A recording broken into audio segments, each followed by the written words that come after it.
बिस्मिल्लाहिर्रहमानिर्रहीम। दोस्तों, एक भाई ने पूछा है किसी भी ट्रांसफार्मर के वाट मालूम करने का क्या तरीकाकार है। कोई भी ट्रांसफार्मर है ना, सबसे पहला तो ये है कि इसके ऊपर लिखा हो। इसके ऊपर कुछ भी नहीं लिखा हुआ, कुछ भी ना लिखा हो तो फिर इसके वोल्ट अम्पेयर ज़रूर लिखे होंगे। मतलब जिस तरह हम ट्रांसफार्मर जाके मार्केट से लेते हैं कि जी हमें 4 एम्पेयर का ट्रांसफार्मर दे दो, 10 एम्पेयर का ट्रांसफार्मर दे दो, वो 12 वोल्ट में लें, ये 24 वोल्ट में लें या 36 वोल्ट में। मिसाल के तौर पे 12 वोल्ट का हम 10 एम्पेयर का ट्रांसफार्मर ले लेते हैं। जो उसके एम्पेयर हैं उसको वोल्ट के साथ मल्टीप्लाई करेंगे तो ये तकरीबन बनेंगे 120 वीए कह लें या वाट कह लें। ट्रांसफार्मर या यूपीएस इसमें वीए होता है क्योंकि इसमें करंट के लॉसेस होते हैं। जब ट्रांसफार्मर हीट होता है तो अपनी पावर कम कर देता है और पावर फैक्टर का भी मामला होता है। तो ये तकरीबन 120 वाट का ट्रांसफार्मर होगा। अगर यही ट्रांसफार्मर 24 वोल्ट में हो जाएगा तो फिर वाट डबल हो जाएंगे।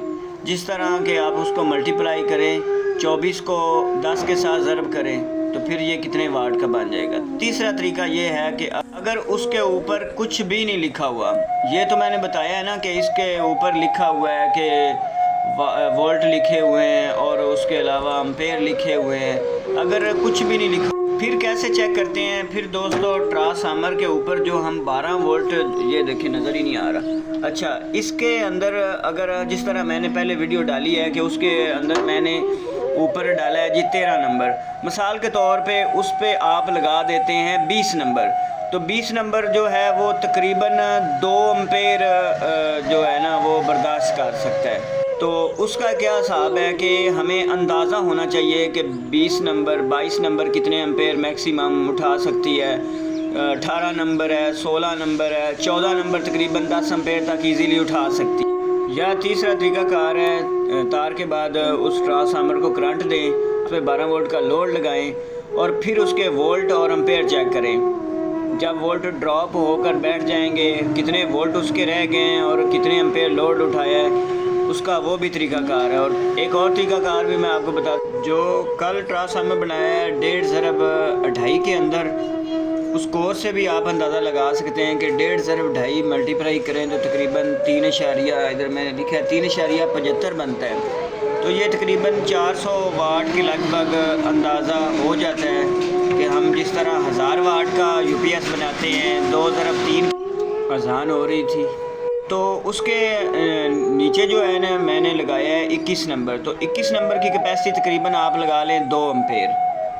तो ऊपर मैंने लगाया है 13 नंबर। 13 नंबर की कैपेसिटी आप लगा लें तकरीबन 30 एम्पेयर।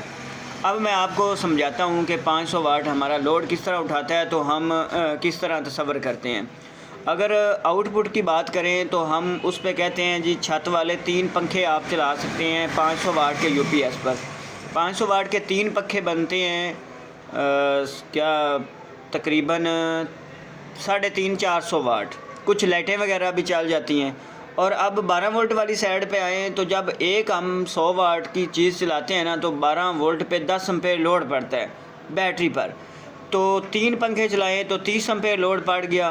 कुछ पंखे पुराने भी होते हैं, वो ज़्यादा इस तरह चले जाते हैं। और साथ कोई लाइटें वगैरह चलाकर 35 एम्पेयर जो 500 वाट का बल्ब 500 वाट का यूपीएस है ना, उसके नीचे 35 एम्पेयर तक लोड चला जाता है, जो कि जिससे थोड़ा मुसलसल चलाता रहे यूपीएस तो आपको पता है कि ट्रांसफार्मर गर्म भी हो जाता है। अगर अंडर लोड रहेगा इसी 20 से 30 एम्पेयर के दरमियान 2 पंखे चलते रहेंगे तो ट्रांसफार्मर को बिल्कुल कुछ भी नहीं होगा।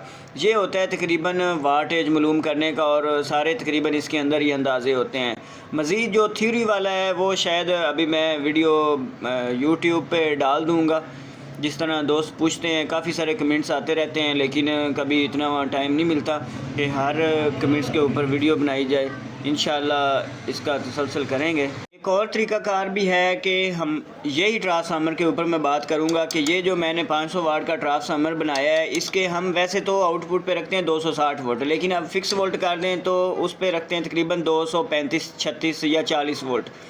अब इसने 2 एम्पेयर लोड उठाना है। आउटपुट वोल्ट को हम उस एम्पेयर के साथ मल्टीप्लाई करेंगे तो 230 ज़रब 2 करेंगे तो ये बन जाएगा 460 या कितना, फिर भी 500 वाट के करीब करीब। इसी तरह हम जो 1000 वाट का यूपीएस है उसका आप अंदाज़ा लगा लें कि उसके 230 वोल्ट तसव्वुर कर लें, और उस पे हम इस्त्री पे लोड एडजस्ट करते हैं कि मैं अब जब यूपीएस नया बनाता हूँ तो इस्त्री पे ट्रिप करवा देता हूँ कि इस्त्री जितना लोड पड़े, लेकिन वोल्ट ड्रॉप हो जाते हैं। अब ये होता है कि ये बात लंबी आगे पता नहीं कहाँ से कहाँ निकल गई है कि जब 12 वोल्ट पे 1000 वाट का लोड डालेंगे ना यूपीएस पे, तो फिर वोल्टेज काफ़ी ड्रॉप होंगे।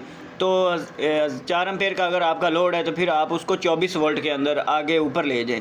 तो बात यहाँ तक थी कि अगर 1000 वाट का यूपीएस है, 4 एम्पेयर उठाता है, तो आप 220 को 4 के साथ मल्टीप्लाई करें तो वो तकरीबन 1000 वाट के लगभग जाता है। इसी तरह हमारा 1000 वाट का यूपीएस का जो ट्रांसफार्मर है वो भी कंप्लीट हो जाता है, जिसको हम 2x2.5 में भी बना लेते हैं, 2x3 में भी बना लेते हैं। तो मैंने एक यूपीएस बनाना था जिसके पे घर का सारा लोड चले, तो मुझसे तार का अंदाज़ा नहीं हो रहा था क्या नंबर लगाऊं, कितनी कोर का साइज़ लगाऊं कि ओवर भी ना हो। अक्सर ऐसा होता है कि ट्रांसफार्मर हम रिवाइंड करते हैं तो वो इतना ओवर हो जाते हैं कि कोर से ही बाहर चले जाते हैं, फिर वो सारी मेहनत ज़ाया हो जाती है।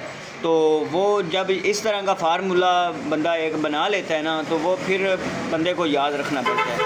मिलते हैं इस तरह की नई वीडियो में। उम्मीद है मेरी बातें आपको समझ आई होंगी। मिलते हैं अगली वीडियो में। अपना बहुत सारा ख्याल रखिए और दुआओं में याद रखिए। अल्लाह हाफिज़।